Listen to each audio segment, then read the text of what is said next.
नमस्कार, अपन न्यूजमा स्वागत छ। सुरुवातमा हेडलाइन्स।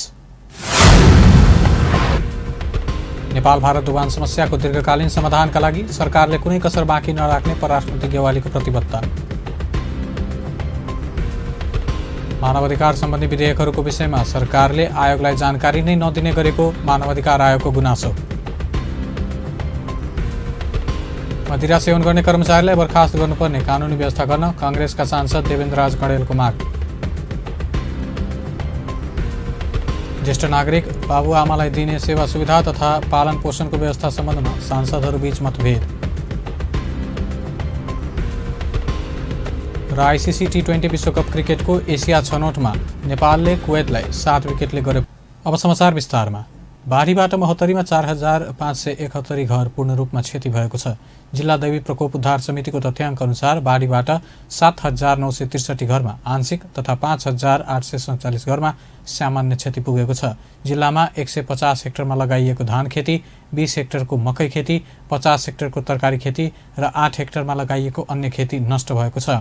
5 करोड बराबरको धान खेती, कुखुरा र कुखुराजन्य उत्पादन, केरा, तरकारी, कुलो, इनार र च्याउ खेती क्षति भएको छ।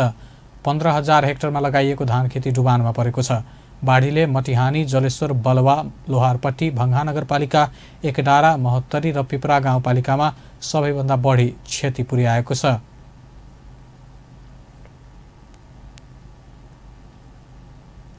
परराष्ट्र मन्त्री प्रदीप गेवालीले नेपाल भारत डुबान समस्याको दीर्घकालीन समाधानका लागि सरकारले कुनै कसर बाँकी नराख्ने प्रतिबद्धता व्यक्त गर्नुभएको छ। भारतले निर्माण गरेको बाँधका कारण नेपालको तराई क्षेत्र डुबानमा परेको भन्दै सरकारको आलोचना भइरहेको बेला मन्त्री गेवालीले सो समस्या समाधान गर्न सरकारले कुनै पनि कसर बाँकी नराख्ने प्रतिबद्धता व्यक्त गर्नुभएको हो। शुक्रबार काठमाडौँमा आयोजित बाँध, बाढी र डुबान विषयको बहस कार्यक्रममा उहाँले सो समस्याको दीर्घकालीन समाधानका लागि 3 वर्ष अघि दुई मुलुकबीच प्राविधिक टोलीले तयार पारेको डुबान समस्या सम्बन्धी प्रतिवेदन तत्काल कार्यान्वयन गर्ने पनि बताउनुभयो। मन्त्री गेवालीले सो समस्या समाधान गर्दा द्विपक्षीय हितलाई नै ध्यानमा राखेर अघि बढ्नुपर्ने स्पष्ट पार्नुभयो। उहाँले दुई मुलुकबीचको डुबान समस्या समाधानका लागि अब बस्ने मन्त्री स्तरीय बैठकमा छलफल गर्ने समझदारी गरिएको दावी गर्नुभयो। यो दुईटै खोलाहरू चाहिँ नि यो मतलब हाम्रो जो साथीहरू गएका छन् उहाँहरूले चाहिँ नि दिइसक्नु भएको छैन। यो दस्तावेजपछि दुवै तर्फबाट अथवा संरचनामा त्रुटिहरू छ, त्यसलाई करेक्सन गर्नुपर्छ भन्ने कुरा चाहिँ पहिलोचोटि माइनर भएको छ। यो दस्तावेज दुवैबाट सिग्नेचर भएर तयार भएको छ।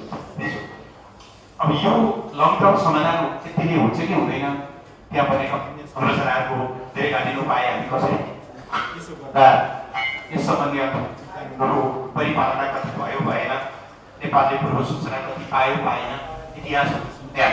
कार्यक्रममा वरिष्ठ पत्रकार भैरव रिसालले डुबानमा परेको गरिब नागरिकका पीडालाई तत्काल सम्बोधन गर्न सरकारसँग माग गर्नुभयो। वरिष्ठ पत्रकार रिसालले गरिब नागरिकका लागि एक धुर जमिन डुबानमा पर्दा उसको सर्वस्व हरण हुने भएकाले त्यसतर्फ सरकारले ध्यान दिनुपर्ने बताउनुभयो।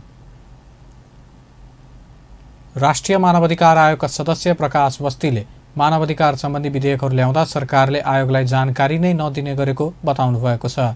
आयोगले शुक्रबार ललितपुरको हरिहर भवन स्थित आफ्नै कार्यालयमा गरेको कार्यक्रममा सदस्य बस्तीले सरोकारवालाहरूसँगको छलफल र परामर्शपछि मात्रै विधेयक ल्याउनु पर्नेमा मानवाधिकार सम्बन्धी विधेयकको बारेमा सरकारले आयोगसँग छलफल नगरेको बताउनुभयो।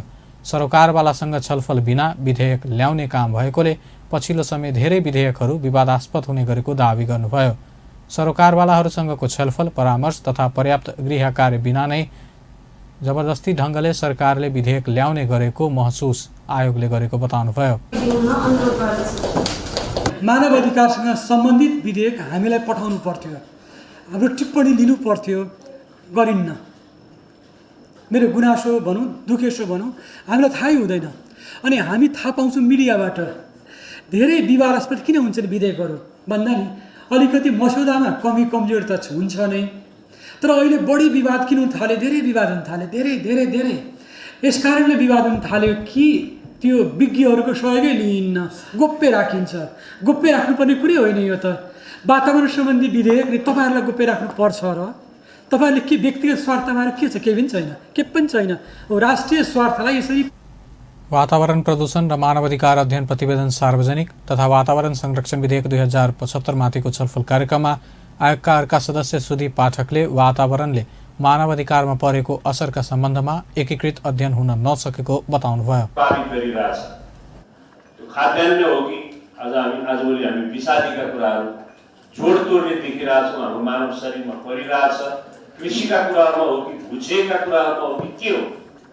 पहिला हामीले वातावरण भन्नाले वन जोगाउँदा वातावरण बाँच्छ भन्ने बुझ्थ्यौँ, त्यति मात्रै पटक्कै होइन रहेछ। त्यसकारण नेपालको विद्यमान कानुनले यसलाई कसरी संरक्षित गर्न सकेका छ?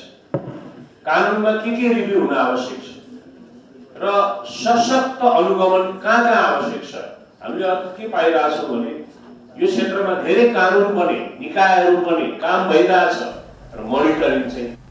वातावरण प्रदूषण र मानवाधिकार अध्ययन प्रतिवेदनमा आयोगले अव्यवस्थित शहरीकरण, सरकारी निकायको उदासीनता, विकास निर्माणका कार्यमा प्राकृतिक स्रोत साधनको अत्यधिक दोहन, सरोकारवाला निकायबीच समन्वयको अभाव, मानवाधिकार मैत्री विकासको अभाव, अव्यवस्थित फोहोर मैला विसर्जन, पुराना सवारी साधन, वायु पानी तथा ध्वनि प्रदूषण लगायत विविध प्रदूषणमा वृद्धि, महामारी जस्ता कारणले नेपालमा अत्यधिक वातावरण प्रदूषण भइरहेको जनाएको छ।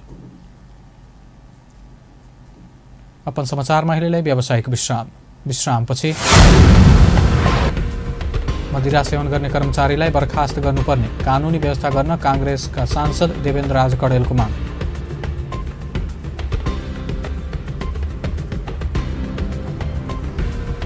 ज्येष्ठ नागरिक बाबुआमालाई दिइने सेवा सुविधा तथा पालन पोषणको व्यवस्था सम्बन्धमा सांसदहरू बीच मतभेद। र आईसीसी T20 विश्वकप क्रिकेटको एसिया छनौटमा नेपालले कुवेतलाई 7 विकेटले गर्यो पराजय। विश्रामपछि अब बाँकीका प्रसङ्ग। नेपाली कांग्रेसका सांसद देवेन्द्र राज कडेलले कार्यालय समयमा मदिरा सेवन गर्ने कर्मचारीलाई बर्खास्त गर्नुपर्ने कानुनी व्यवस्था गर्न सरकारसँग माग गर्नुभएको छ।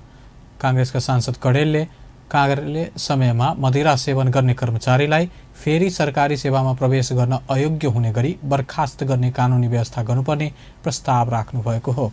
शुक्रबार संघीय संसदको राज्य व्यवस्था तथा सुशासन समितिको बैठकमा संघीय निजामती सेवाको गठन, सञ्चालन र शर्तको सम्बन्धमा व्यवस्था गर्न बनेको विधेयकमाथि छलफलमा भाग लिँदै उहाँले कर्मचारीहरूलाई कार्यालय समयमा मदिरा सेवन गर्न निषेध नै गर्न उपयुक्त हुने तर्क गर्नुभयो।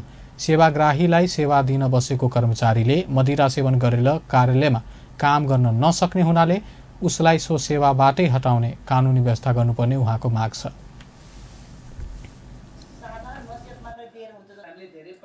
को साथ विशेष सजाय अन्तर्गत भविष्यमा सरकारी सेवाको निमित्त अयोग्य नठहरिने गरी उसलाई कारवाही हुनुपर्छ। यसलाई हल्का हिसाबले नलिउँ।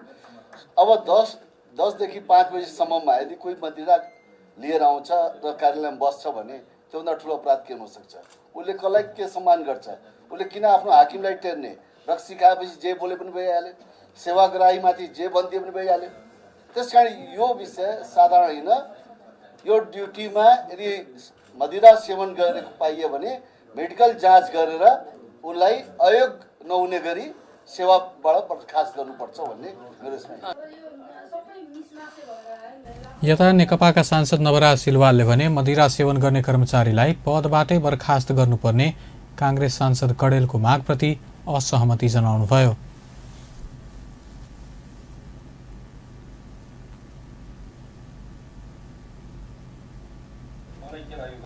तपाईले वातावरण चाहिँ पोजिटिभ खालको दिने, तपाईले इन्स्पायर गर्ने, मोटिभेट गर्ने अवस्थामा चाहिँ नि कर्मचारीले सजाय गर्नुपर्ने अवस्था पनि हुनसक्छ।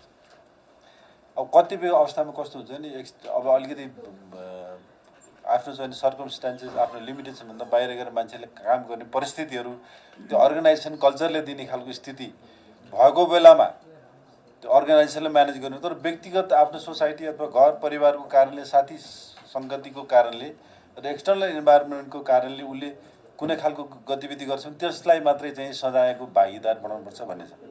त्यसले गर्दा यो चाहिँ यो विभागीय सजाय र पुनरावधान भनेर जुन यो परिच्छेद 11 ल्याएको छ।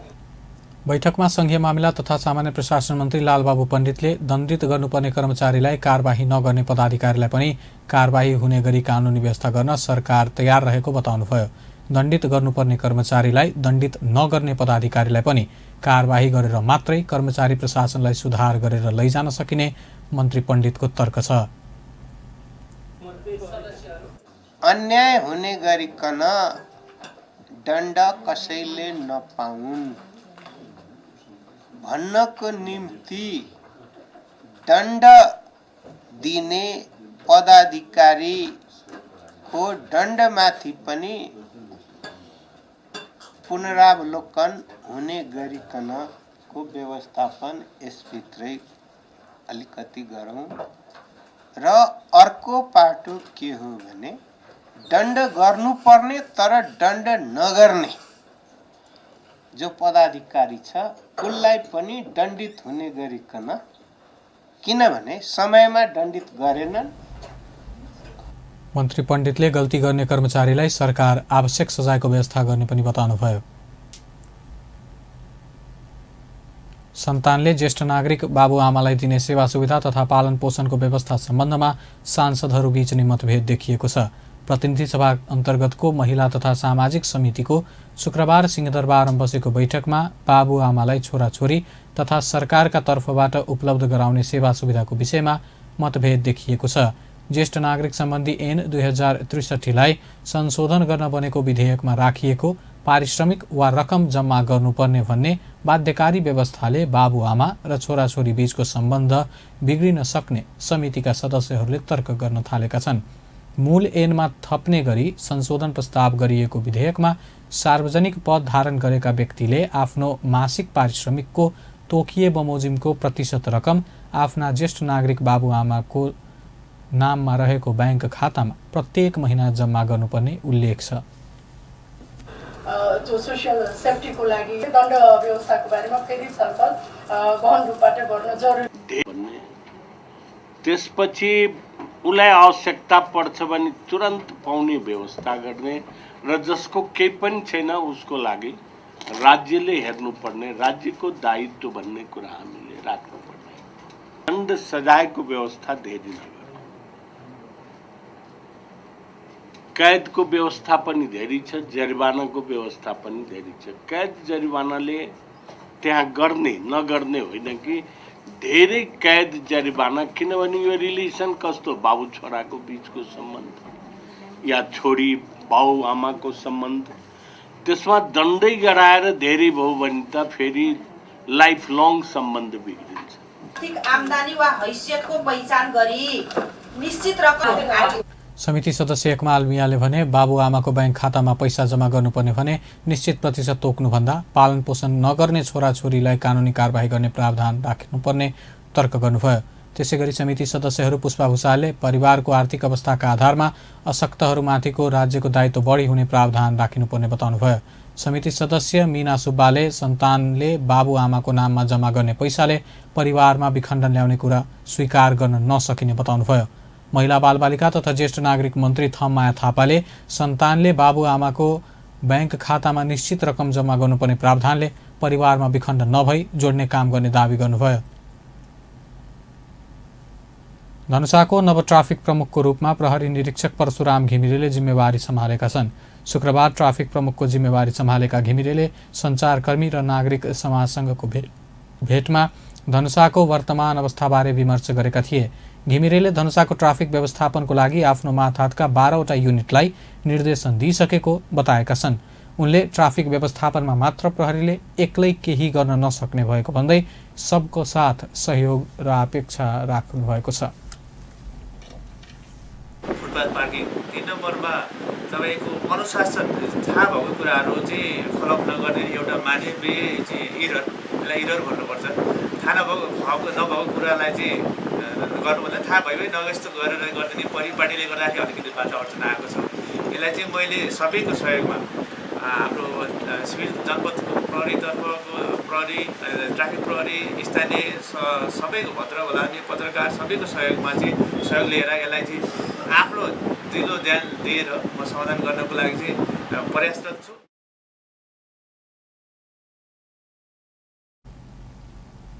भेटघाट कार्यक्रममा नेपाल पत्रकार महासंघ धनुषाका सचिव पूरण गुप्ता, जनकपुर युथ क्लबका अध्यक्ष रोहित ठाकुर, सन्तोष शर्मा, सञ्जय शाह लगायतका व्यक्तिहरूको उपस्थिति थियो।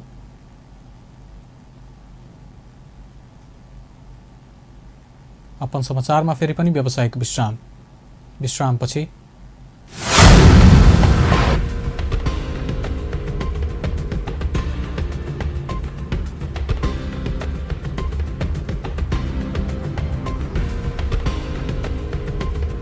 आइसिसी टी20 विश्वकप क्रिकेटको एसिया छनौटमा नेपालले कुवेतलाई 7 विकेटले गर्यो पराजित।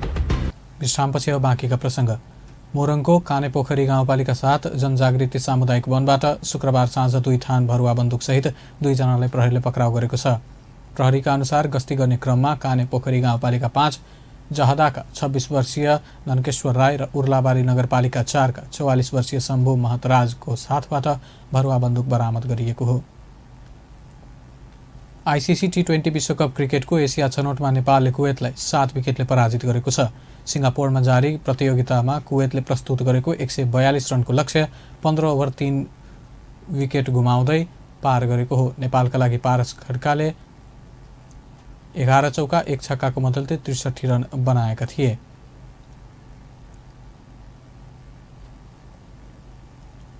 अन्त्यमा हेडलाइन्स पुनः एकपटक। नेपाल भारत डुबान समस्याको दीर्घकालीन समाधानका लागि सरकारले कुनै कसर बाँकी नराख्ने परराष्ट्र मन्त्री गेवालीको प्रतिबद्धता। मानवाधिकार सम्बन्धी विधेयकहरूको विषयमा सरकारले आयोगलाई जानकारी नै नदिने गरेको मानवाधिकार आयोगको गुनासो। मदिरा सेवन गर्ने कर्मचारीलाई बर्खास्त गर्नुपर्ने कानुनी व्यवस्था गर्न काङ्ग्रेसका सांसद देवेन्द्र राज कडेलको माग। ज्येष्ठ नागरिक बाबुआमालाई दिने सेवा सुविधा तथा पालन पोषणको व्यवस्था सम्बन्धमा सांसदहरूबीच मतभेद। र आइसिसी टी20 विश्वकप क्रिकेटको एसिया छनौटमा नेपालले कुवेतलाई 7 विकेटले गर्यो पराजित। हस्त अपन युजरलाई यति नै। पल पल खबर तेज नजर हेर्दै रहनुहोला अपन टेलिभिजन। नमस्कार।